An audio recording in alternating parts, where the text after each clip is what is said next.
দেখুন, আজ সকাল থেকেই ঢাকা চট্টগ্রাম এবং ঢাকা সিলেট মহাসড়কে যানজটের বাড়তি যানবাহনের চাপে যে যানজট সৃষ্টি হয়েছে সেটা কিন্তু ধীরগতিতে যানবাহন চলছে এবং জনভোগান্তি কিন্তু যাত্রীদের কিন্তু দুর্ভোগ পোহাতে হচ্ছে।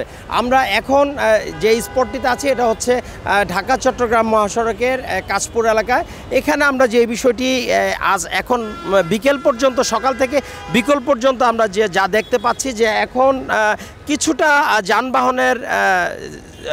যানবাহনের চাপ কিছুটা কমেছে। ধীরগতিতে যে গাড়ি চলাচল করছে সেটা প্রায় 19 কিলোমিটার পর্যন্ত। কাশপুর হাইওয়ে পুলিশের যে কর্মকর্তা তিনি আমাকে জানিয়েছেন যে পুজোর ছুটির কারণে অনেক মানুষ বাড়ি ফিরছে, সেই কারণে যানবাহনের চাপ কিছুটা বেড়েছে এবং যানবাহনের চাপ বাড়ার কারণেই কিন্তু এই ধীরগতিতে যানজটের সৃষ্টি হয়েছে। এর মধ্যে এই কাশপুর থেকে মেঘনা টোল প্লাজা পর্যন্ত সেখানে সকাল থেকেই যানজট ছিল এবং পরবর্তীতে পর্যায়ক্রমে ট্রাফিক পুলিশ এখানে কাজ করছে এবং যানবাহন অনেকটা কমে এসেছে।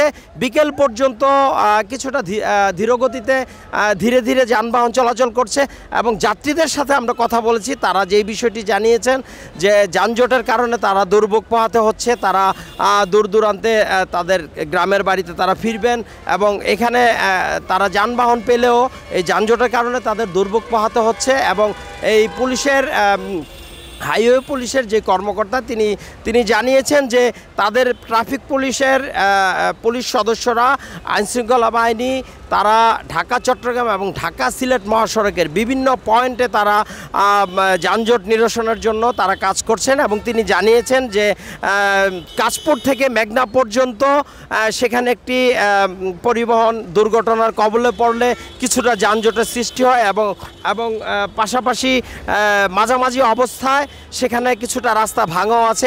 সব মিলিয়েই এখানে যানজট সৃষ্টি হয়েছে এবং এর পাশাপাশি ঢাকা সিলেট মহাসড়কে সেখানে যেই 8 লেনের কাজ চলছে সেই কাজের কারণে এবং রাস্তা ভাঙাচোরার কারণেও কিন্তু যানবাহন এখানে ধীরগতিতে চলছে। সব মিলিয়েই কিন্তু যানজট এখানে সৃষ্টি হয়েছে এবং যাত্রীদের দুর্ভোগ বেড়েছে।